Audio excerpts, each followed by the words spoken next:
Aloha people, Merry Christmas, Adrian, and a warm welcome everyone to today's episode of Meet the Pineapple. If you haven't done it already, please subscribe to the channel, follow us on any social media you like, whichever you use the most. We would appreciate that. Thank you very much. Ciao, guys. Merry Christmas, Claudio. We know that we always say these kind of things, even if it's not the season yet, but this should be soon. Uh, I It's less than hope, a month, yeah? yeah, not less than a month, yeah. I hope all of us together will have a nice chat here on our channel, on our podcast, about hospitality and whatever hospitality brings to us, to our lives and to the world. I would like you to start a little bit to tell about our podcast, our idea, and what we would like to try here to do, if that's so. Yeah, basically, the idea behind this channel that we created is that we would like to reach three groups of people in the world about the world of hospitality, basically about this industry. And the first group is people that actually work in the hospitality business, like me, like Adrian, for example. We have years of experience. We would like to share what we've learned with all of you. The second group is people that are actually on the other side of the counter, if we want to put it that way. So we're talking about guests in hotels, customers in restaurants, frequent flyers in the airlines. So to see what they see in this business, what they experience from their side, because the best ideas sometimes come from the users, from the guests, the customers. And finally, the third group of people would be the people that have never been involved in hospitality. So maybe they will be hired at some point in a hotel or restaurant. They will be hired in a company that sends them away traveling every week. And so they will start experiencing and seeing what this world of hospitality is about. The most important thing that we want to achieve with these series of interviews that we're going to have is for people to speak up. Very, very often we have seen in our experience that people have amazing ideas. They know what they would like to see and what they would like to have in their everyday work life, but they don't speak up for one reason or another. There could be plenty of reasons, but we would like for everyone that we interview every week, we're going to have weekly interviews on this channel. We would like them to open up to us, to me and Adrian, and to honestly to hear them out and to have their ideas on what the hospitality world, how it should improve in their minds. So this is the Even idea behind the channel. yeah, even if they don't realize it, not even if they work in hospitality or not, but even if they don't realize it, they are part of hospitality in their day-to-day life.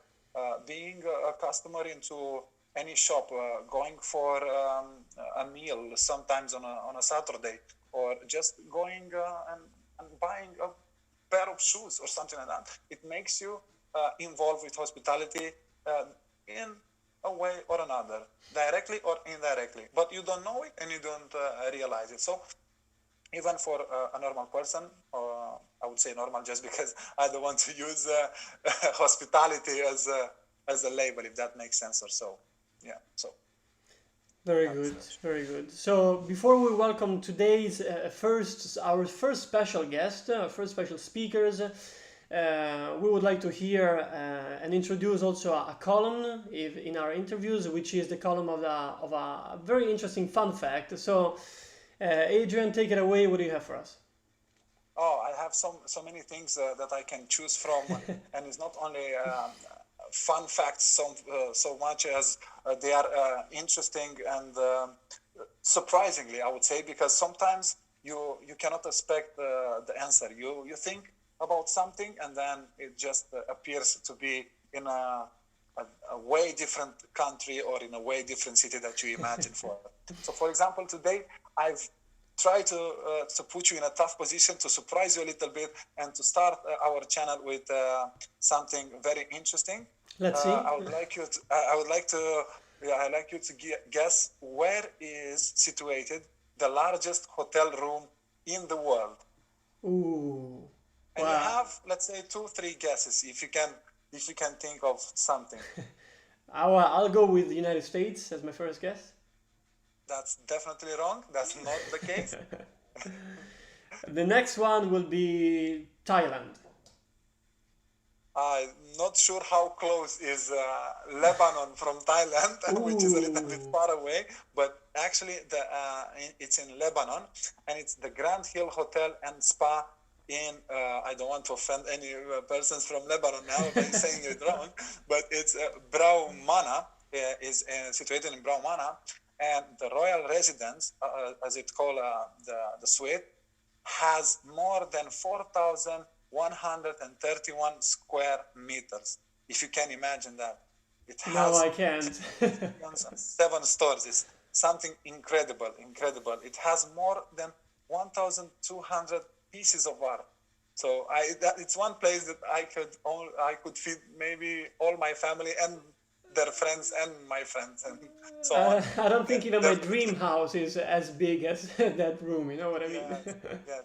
So I will try to add every single episode some fun facts regarding hospitality, and not only about hospitality, hotels, restaurants, and so on and so on. So we can find curiosities episode by episode, if that's the case. Very good. I love that. So thank you very much for that. And so, meeting our today's guest, then give us a little bit of a presentation before we finally meet her. Her. So you already know that it's a her. I think everyone knows that. Like not everyone will know her in a second. It's someone that I've recently met.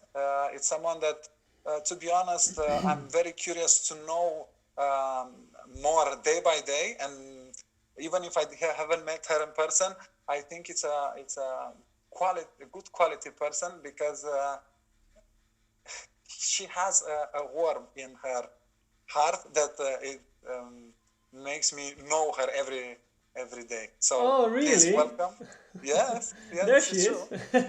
I hope she heard us saying something good about her. I hope.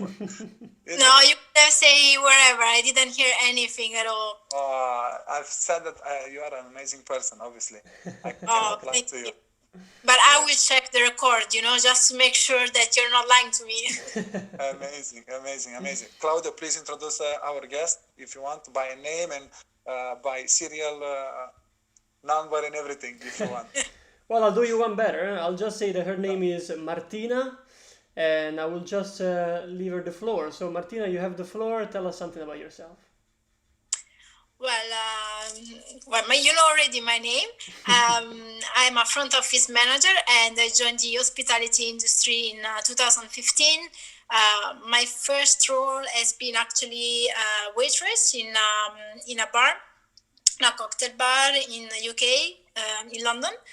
And then I moved to a 4-star hotel as a receptionist, not by choice, but by casualty.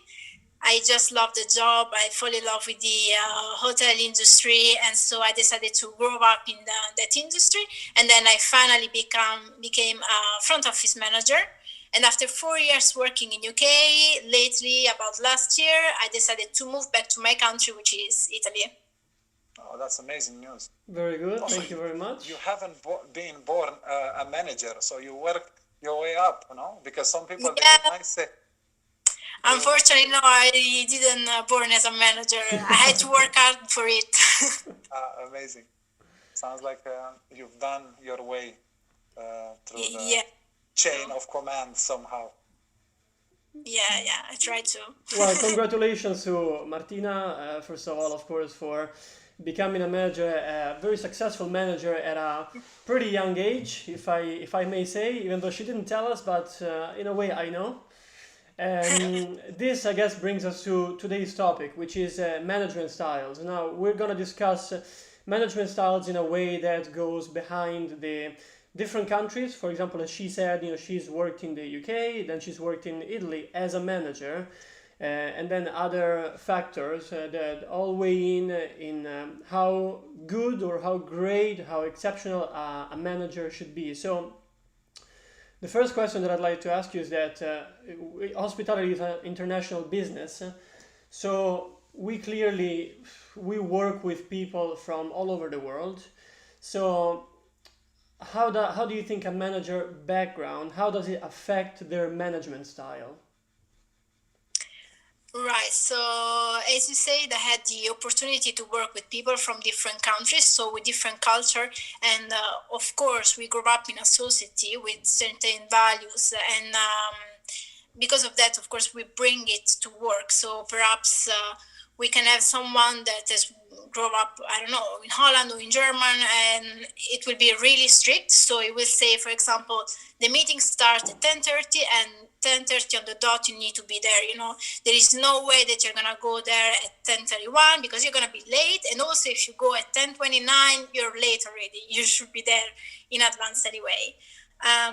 But most what I think is affecting, if we can say that, a manager is the personality, because of course we have valued and we have our own culture, but to work in the hospitality environment you need to be flexible.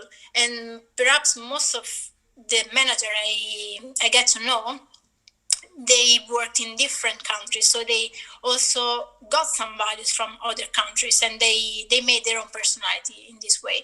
So yes, of course, the background is affecting in some good ways or in some bad ways. It depends.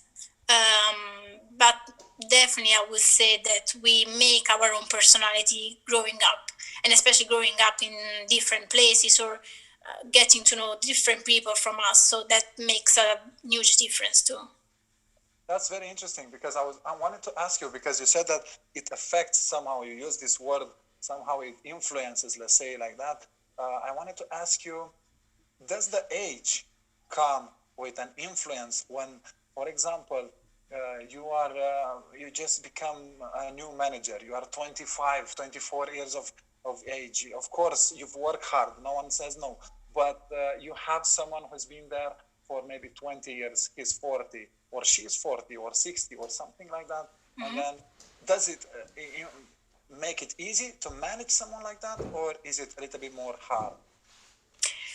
Well, someone told me more than once that age is just a number, and I think I'm kind of example of that, just because when I became a manager, I was only 26. Wow. So, of course, I had people of my team that were younger or older than me. But what I think was good for me is that all through the age, I was able to communicate with my team. So, to approach them and to know how to approach different people with different behavior and, of course, different age. Also because I truly think that age is just a number. And I had so many examples at my workplace. For example, in the previous hotel where I was working, we used to have a connection with a university, and they would send over 2 students per year. They would stay with us for 10 months. And they were more or less 20s or 22s, more or less that was the average age of them. But surprisingly, most of them were more into the job, listening to their manager, trying to learn as much as they could, more than perhaps someone that is older than them.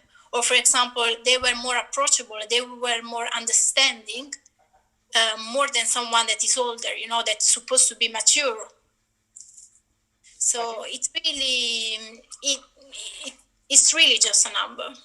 Yeah, I think what you're trying to say, maybe the passion that you put into the work, because hospitality, as we know it, it's a place where you can enter, let's say, relatively easy, if that makes sense somehow, and it's always in a continuous changing of shape. Yeah, let's say like that, and entering so quickly, I think you have someone with a passion. He goes to to university, who wants to study, to become a manager, to see everything behind the curtains, not only the front lines where he meet a guest and, oh, I am a manager or anything like that.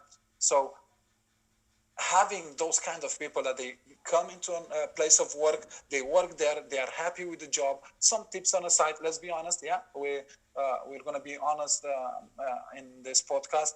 And having those kind of things, if you don't put passion into the work that you're doing, then it will be hard to manage someone, even if it has 40 years of experience. I'm not saying no. And then you are 20 in your primes and you want to build up and become a manager.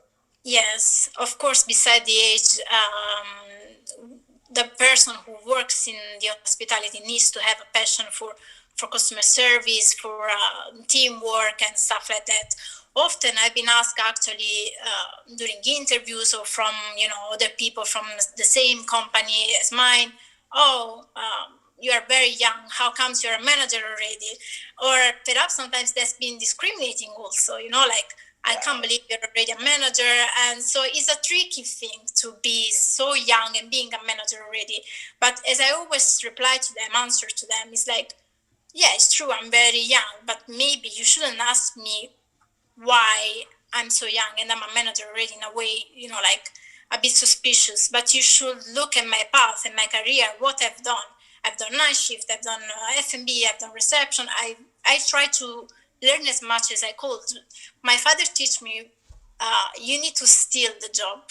So basically, you learn by looking at others, and that's what I did, And also, I think I'm a very ambitious person, so that's also what drove me to achieve my goals.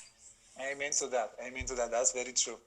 Very good, very good. And I don't know how it ties in with the age, but in a way it does. My next question would be, what kind of relationship do you think that a manager needs to have with the employees? Does it have to be a friendlier relationship or a more professional one? Pros and cons. What do you think in your experience? So I think it needs to be a balanced mix in between the two. And why so? Because the team needs to see you, of course, as a manager in a professional way, like, the person who is going to make decision, who's going to tell you, okay, let's do it this way instead of doing that way. But also someone that needs to be hands-on. Then your team needs to feel that you are on the floor with them, like you're not the person who is just giving orders and saying, okay, we need to change the process. We need to do these things like that because I said so. No. If they don't understand the reason why, you should always try to explain them why we're changing these things, why we're doing that things differently. And then, of course, if they have an opinion, like a different one from yours, you should also listen to them and communicate with them. And probably they will give you also some tips or some new ideas that you can introduce to your original ones. So, yeah, as I said before, it needs to be a good balance in between the two of them. If you're too friendly, and I think then especially if they can see you as a coach, as someone that is with them, working with them coast to coast, then they will also respect you more. Of course. Wow, if you're in trouble, one call sick in the last minute, and if you are a very strict person that doesn't have any relationship with their team, you would probably call someone and they would say, oh, I'm sorry, I cannot cover today because I had already some plan. Whether if you had a different relationship with them, they would say, okay, my team is in trouble. It's not my manager. My team is in trouble. So, all right, I will take my days off and actually going to work. Of course. I think we all had this moment when we were in our days off and then the phone rings and then you know that if the phone number starts with something and it ends exactly with the number that you call your manager, you know who it is and you have, who is on the shift? Oh, is that manager or is the other manager? Oh, I'm going to answer. And we all had that. No one wants to get these calls. Of course, no one wants to have these calls. But when you became manager, you had to do the phone calls, yeah? When you are on the other side, at the end, you understand better. It's a dirty job that somebody has to do it. Yeah, exactly. Well, sometimes, it can be also a manager doing that. If you're there and you can cover, why not? And I think that's also important, you know, before. I wanted to ask, sorry to interrupt you, I wanted to ask you something exactly regarding this phone calls in like days off and everything. Tell me a little secret. Tell me something that maybe people don't know, because I've been on both sides. You've been on both sides. Claudio, maybe, of course, he's been on the both sides as well. But I wanted to ask, did you had a favorite person who you knew for sure is going to call you when you were not a manager, and in the same time, when you were a manager, did you had a favorite person? Just because you knew that person is going to answer and she's going to say, yes, for you, Martina, I'm going to come no matter what. Yeah, I'll tell you the truth. Yes, it's true. I had a special person when I was manager. I mean, as a manager, I had someone that I'm sure if I'm going to call this person, it's going to come straight away. So let's call him first. And on the other way, when I was on the other side, so when I was a receptionist, so even supervisor, and I had a call from my manager, I was like, did you call anyone else? So I'm just the first, because you know I'm going to say yes. Yeah. And most of the time they knew I would go in. So I was the first one to be called. I think we all had this phone call, and we all been in the situation when we wanted to grow and we would do a sacrifice for our managers, or we've created a connection with our managers and we jumped, let's say like that. We jumped to help our team, because I think that job pays off always. So, and then even though it maybe doesn't, you did something right, you know. You went there. You always have to do something right. If you get a phone call, that means you've done something right, definitely, 100%. Or maybe I was the only one. Who knows? Maybe, yeah, you were the only one. She's the only one. She needs to come in. That's it. Yeah. Oh. Claudio? Are you still with us, or you just... No, I was a bit carried away in the conversation, you know, because I was having so many memories, good and bad, I have to say. Wow. In all these years, you know, in Italy and in the UK, and share us one of your experiences. No, thanks, I'm good. No, possibly one thing that I wanted to ask Martina, like a very last thing, you know, that possibly could be something that closes, that ends this conversation, this beautiful conversation, is, as I said in the beginning, a very successful manager at a young age like yourself. Just tell us, you know, your secret, like your strength, your number one skill or number two skills as a manager. What makes you a great manager? What's your advice for everybody out there? Right. So I think my ones are being a team player, but also being a decision maker and being an open-minded person.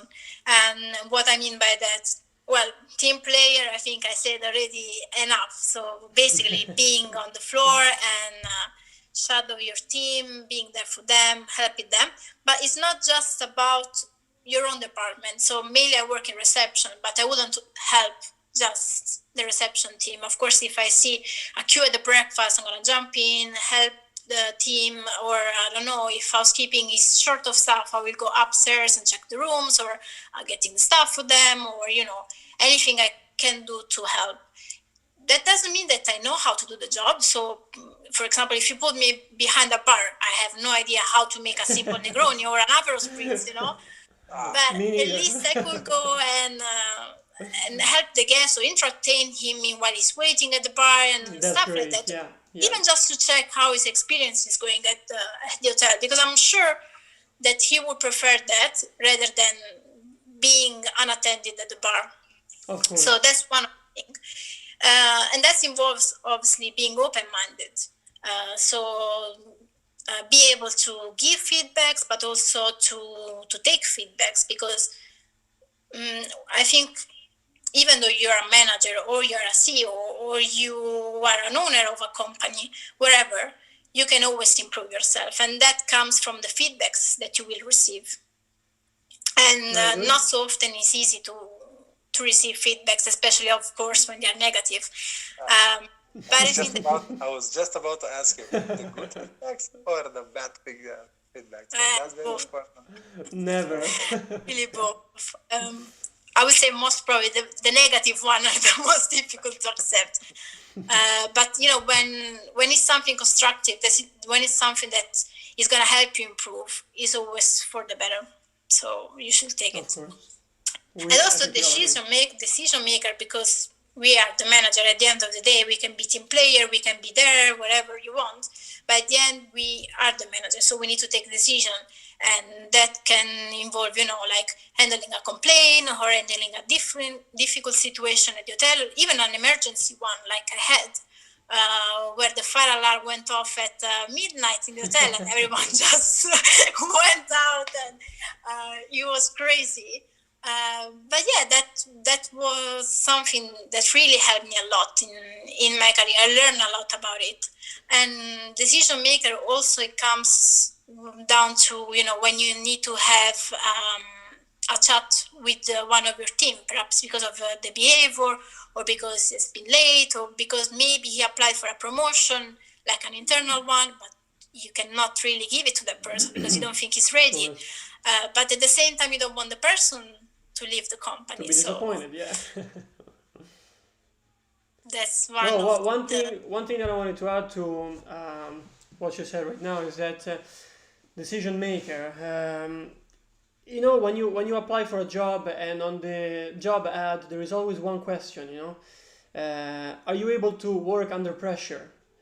And I think it's just so a lot of people underestimate this question, this statement, because you work under pressure. It's of course I can work under pressure. Anybody can work under pressure. That's what I always say. But it's how you work, how you handle the pressure. Because it's you will realize at the end of the day, a lot of people, in my experience, especially managers, cannot work under pressure. And you can see it. And I always say it's so easy to work and to get the job done when everything is going smoothly, when there are no problems, when everybody is happy. Anybody can do the job. But when there is a problem, when there is pressure and you are under stress, that's what people really should look at when they decide to promote someone or decide to evaluate someone. You need to take, to evaluate people, to judge the employees and the managers when they are under pressure, when they are going through a hard time, and you see how they cope with that. Because this is something that, in my opinion, that very few people look at when they, evaluate someone. I don't know what you think. If it's sorry to jump in so far, but I think you are right in some way, but from a different point of view. Imagine that thing. In how many people you have into a team? Let's say more than two, because that's a team. Yeah, let's say 2, 3, 4, 15, and then the pressure is diluted to all 10, 15 members of the team.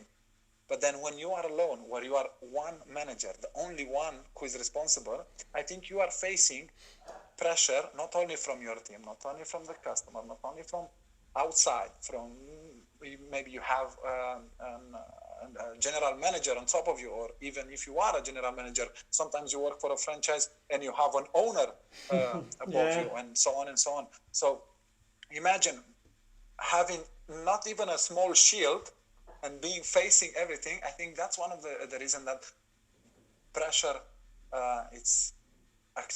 has more influence in your decisions. That's why you have to make them as quickly as possible. I'm not sure how Martina she managed all of this, and we're gonna find out.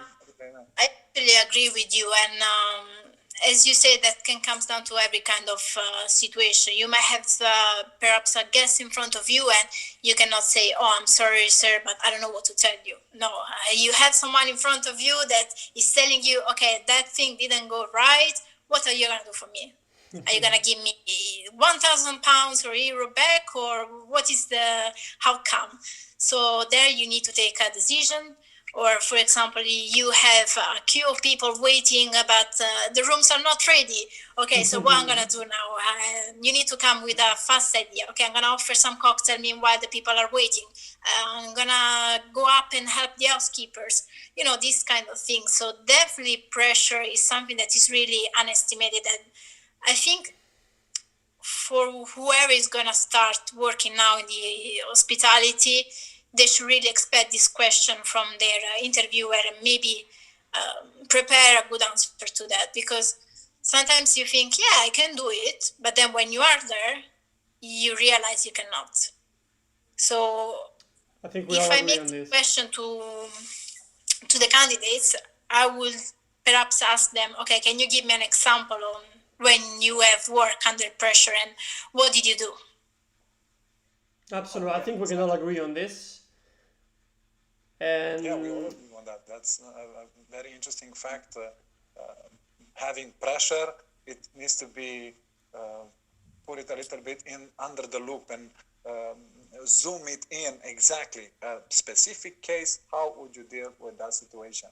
Because then you'll find out a little bit more about the person or about the manager, definitely. absolutely, Adrian. I think also this wraps it up. So this is the end of today's first episode of Meet the Pineapple. So I want to thank Martina for joining as our special guest. Thank you for having me. And I want to thank Adrian Grazie as mille. well. I will try Grazie Martina. to say thank you to all our guests in their language to see how it goes. Yeah, grazie Wonderful. mille. And especially one thing that last thing that I want to say to everybody out there is if you want to be on our guest, if you want to be interviewed, if you have something that you want to say, you can let us know. You can be our guest, or you can also let us know a topic, a special topic that is very meaningful to you, and then we can discuss it with somebody else. But please let us know, and have a wonderful day, everyone. Goodbye. Oh, Bye. Merry Christmas.